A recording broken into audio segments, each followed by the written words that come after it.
बिस्मिल्लाहिर्रहमानिर्रहीम। अस्सलाम वालेकुम स्टूडेंट्स, आज हम बायोलॉजी 10th का लेक्चर नंबर 9 पढ़ने जा रहे हैं। मेन टॉपिक हमने स्टार्ट किया हुआ था इम्पॉर्टेंट एंडोक्राइन ग्लैंड्स। एक ग्लैंड हमने डिस्कस कर लिया था अपने लास्ट लेक्चर में, पिट्यूटरी ग्लैंड। आज हम पढ़ने जा रहे हैं अपना दूसरा gland, that is the thyroid gland. Thyroid gland is considered as the largest endocrine gland. Thyroid gland जो है वो लार्जेस्ट एंडोक्राइन ग्लैंड है। प्रेजेंट किधर होता है? प्रेजेंट होता है जी हमारे नेक रीजन में। It is the largest endocrine gland and it is present in our neck region. Neck region में कहाँ पे प्रेजेंट है? It is present in our neck region below the larynx या below the voice box. First chapter में हम detail में larynx के बारे में पढ़ के आ चुके हैं कि larynx is the voice box that is enable to produce the sound. तो ये जो है हमारे पास थायराइड ग्लैंड, ये हमारे नेक रीजन में लैरिंक्स के बिलो प्रेजेंट होता है। ये जो थायराइड ग्लैंड है ये दो तरह के हार्मोन्स जो है वो सिक्रीट करता है। एक को हम कहते हैं thyroxine and the other one is called calcitonin. सबसे पहले हम डिटेल में ज़रा डिस्कस कर लें थायरॉक्सिन को, कि थायरॉक्सिन हार्मोन जो है वो किस तरह से रिलीज़ होता है और इसका फंक्शन क्या है। जो थायरॉक्सिन हार्मोन है इसका फंक्शन होता है कि this hormone regulates the BMR of our body. No what is the BMR? BMR stand for the basic metabolic rate. मतलब ये है कि ये हार्मोन जब हमारी बॉडी में, हमारे ब्लड में रिलीज होता है तो it helps in the metabolism of our food. हमारी फूड की ऑक्सीडेशन में, या आसान लफ्ज़ों में अगर कहूँ, हमारी फूड की ब्रेक डाउन में हेल्प करता है। Why we intake food? हम फूड क्यों लेते हैं? फॉर टेकिंग द एनर्जी हासिल करने के लिए। ये थायरॉक्सिन हार्मोन हमारी फूड की ब्रेक डाउन में हेल्प करता है so that we can get energy, ताकि हम एनर्जी हासिल कर सकें और उसको अपनी डिफरेंट लाइफ एक्टिविटीज़ में यूज़ कर सकें। अब थायरॉक्सिन हार्मोन को रिलीज़ होने के लिए दो चीज़ों की ज़रूरत पड़ती है। एक को हम कह रहे हैं जी iodine, that is the external factor, and thyroid stimulating hormone that is the internal factor. Thyroid stimulating hormone के बारे में हम पढ़ चुके हैं कि thyroid stimulating hormone is a hormone release by the pituitary gland which is trophic in nature. जो जब रिलीज़ होगा देन थायराइड ग्लैंड स्टिमुलेट होता है कि थायरॉक्सिन हार्मोन जो है वो रिलीज़ करे। जो एक्सटर्नल फैक्टर है दैट इज़ द आयोडीन। अगर हम अपनी डाइट में आयोडीन प्रॉपरली ले रहे हैं देन थायराइड ग्लैंड जो है ये थायरॉक्सिन हार्मोन रिलीज़ करेगा। अगर आयोडीन नहीं ले रहे then thyroxine hormone will be not release. So properly timing पे हमारी फूड जो है ब्रेक डाउन नहीं होगी और हमारी बॉडी के अंदर एनर्जी लेवल रिड्यूस हो जाएगा। लेकिन अगर आप अपनी डाइट में प्रॉपरली जो है वो आयोडीन नहीं ले रहे, अगर आप अपनी ऐसी डाइट ले रहे हैं जिसमें आयोडीन नहीं है, या अगर आप कॉमनली अगर आप आयोडाइज साल्ट यूज़ नहीं करें, तो क्या होता है कि ये थायरॉक्सिन की नॉर्मल अमाउंट आपकी बॉडी में रिलीज़ नहीं होगी, जिसकी वजह से ये जो थायराइड ग्लैंड है ये स्वेल हो जाते हैं, ये स्वेल हो जाएंगे, सूज जाएंगे, क्योंकि थायरॉक्सिन हार्मोन उसी ग्लैंड के अंदर ही स्टोर हो रहा है, ब्लड में रिलीज़ नहीं हो रहा, जिसकी वजह से हमें नेक रीजन इनलार्ज नज़र आता है। हमारा जो नेक रीजन है वो स्वेल हो जाता है और इस कंडीशन को हम कहते हैं गाइटर, गिलर्ड की बीमारी। कॉमनली गिलर्ड का वर्ड या गाइटर का वर्ड यूज़ करते हैं। अच्छा जी, अब नेक्स्ट है हमारे पास दो टर्म्स हैं, that is the hypothyroidism and hyperthyroidism. Know what is the hypothyroidism and hyperthyroidism? Hypo का लफ्ज़ी मतलब होता है कम या बिलो, थायराइडिज्म का मतलब होता है थायरॉक्सिन प्रोडक्शन। ये एक ऐसी कंडीशन है कि जब किसी पर्सन में थायरॉक्सिन की जो अमाउंट है वो प्रॉपरली रिलीज़ नहीं होती या नॉर्मल से कम रिलीज़ होती है। जब हमारी बॉडी में थायरॉक्सिन जैसा हार्मोन कम, हमारी बॉडी लेवल से कम रिलीज़ होता है, तो देन क्या होगा? देन हम जो फूड खा रहे हैं उसकी प्रॉपरली ब्रेक डाउन नहीं हो रही, हमारा एनर्जी लेवल रिड्यूस हो रहा है। जब हमारा एनर्जी लेवल रिड्यूस होगा तो हमारा हर बॉडी फंक्शन जो है वो स्लो डाउन होना शुरू हो जाएगा। For example heart rate slow हो जाएगा, ब्रीथिंग रेट स्लो हो जाएगा, फॉर एग्जाम्पल डाइजेशन का प्रोसेस स्लो हो जाएगा।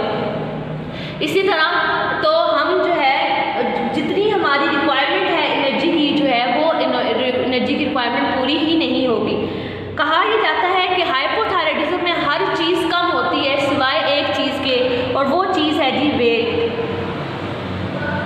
वेट जो है वो बढ़ना शुरू हो जाता है, वेट गेन होना शुरू हो जाता है। उसकी रीज़न क्या है, खुद सोचें। अगर हम फूड खा रहे हैं लेकिन वो फूड डाइजेस्ट नहीं हो रही, वही फूड हमारे एडिपोज टिश्यूज में स्टोर हो रही है, तो वो फूड, उसके फूड की स्टोरेज की वजह से मोटापा होगा या वेट गेन होना शुरू हो जाएगा।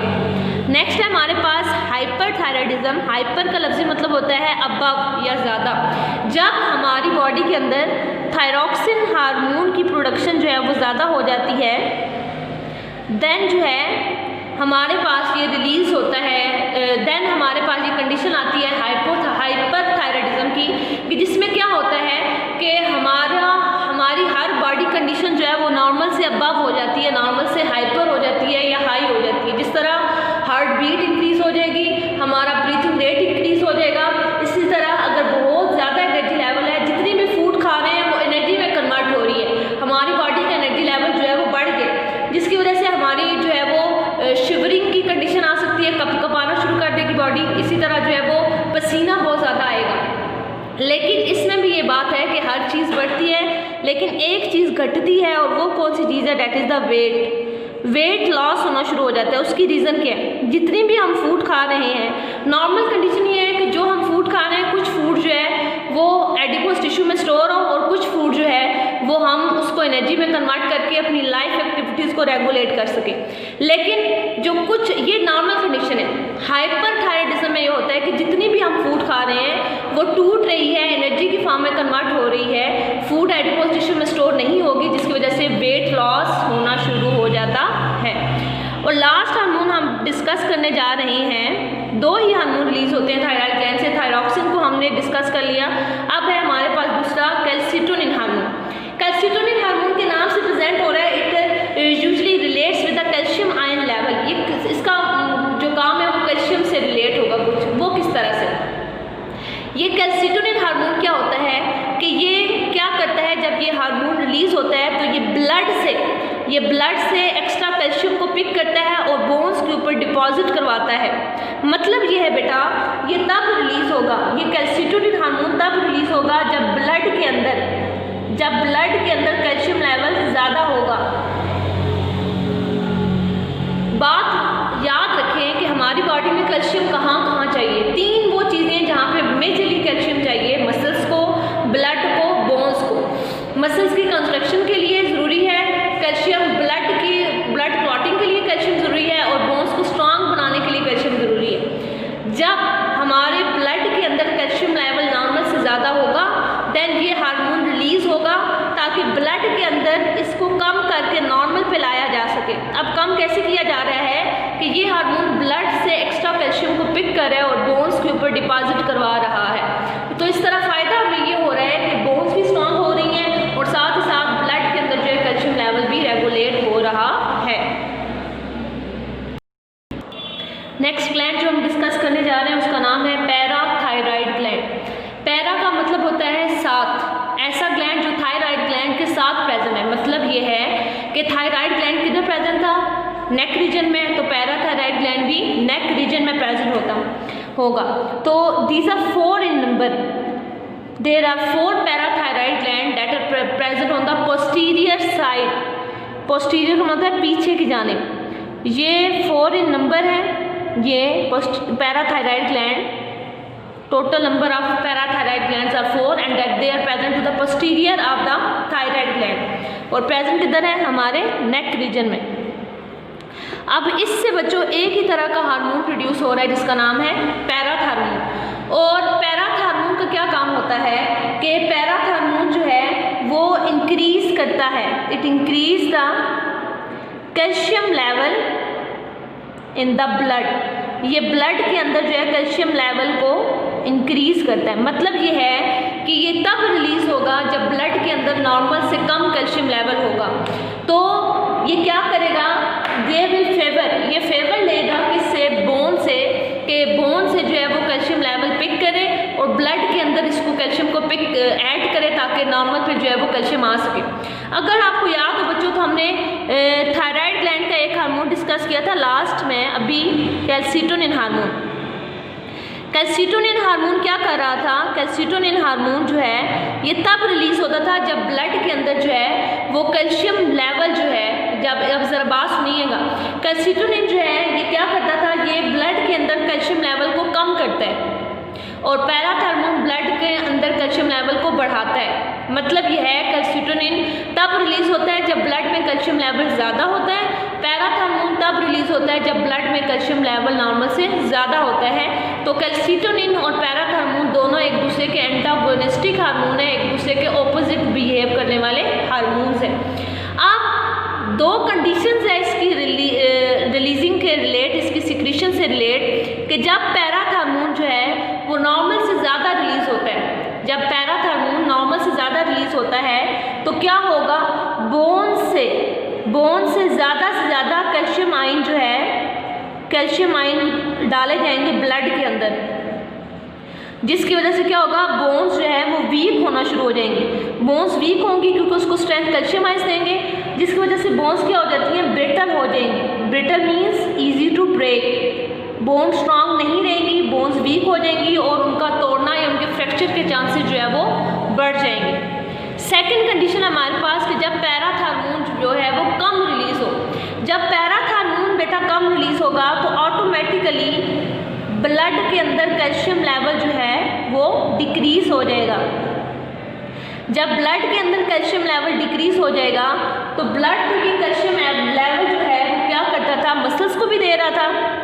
अब जब ऑटोमेटिकली जब ब्लड के अंदर जो है, जब ब्लड के अंदर कैल्शियम लेवल जो है वो कम हो गया है तो क्या होगा, जब ब्लड के अंदर कैल्शियम लेवल कम हो गया है और मसल्स को वो प्रॉपर्ली दे नहीं पाएगा, जिस वजह से मसल्स को भी कैल्शियम की सप्लाई प्रॉपर्ली नहीं मिलेगी। और मैंने आपको बताया कि मसल्स की कॉन्ट्रैक्शन के लिए कैल्शियम की ज़रूरत है। जब मसल्स को कॉन्ट्रैक्शन के लिए कैल्शियम आयंस नहीं मिलेगी तो एक सिचुएशन को फेस करना पड़ेगा ह्यूमन बॉडी को, जिसको हम कह रहे हैं टेटनी।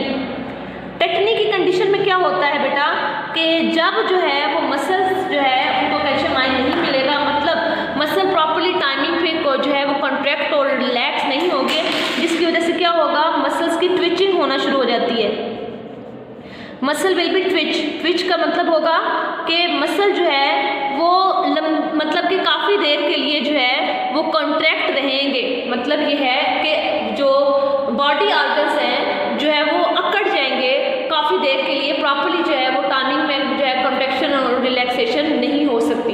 तो जब तक फिर दोबारा से कैल्शियम लेवल की सप्लाई नहीं दी जाएगी तो जो हैंड्स हैं या जो भी बॉडी ऑर्गन है जो टेटनी का शिकार है तो वो प्रॉपर्ली अपनी ओरिजिनल कंडीशन में नहीं आ सकता। फॉर एग्जाम्पल अगर मैं कहती हूँ कि अगर किसी ह्यूमन बॉडी को टेटनी की बीमारी है तो कैल्शियम लेवल मेंटेन नहीं है, मसल कम है, तो अगर मैं कहती हूँ हैंड्स हमारे ये देख मूव करें, मसल्स कॉन्ट्रैक्ट और रिलैक्स करें, मेरे हैंड्स मूव करें, लेकिन अगर टेटनी की कंडीशन है तो अगर हैंड्स ने यूँ किया है तो ये काफ़ी देर के लिए इसी कंडीशन में रहेंगे, ट्विच कर जाएंगे मसल।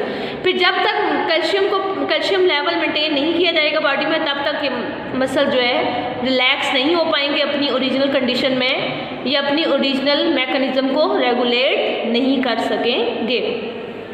होप सो कि आपको ये दोनों क्लास समझ आ गए हों। ओके स्टूडेंट्स, अल्लाह हाफिज़।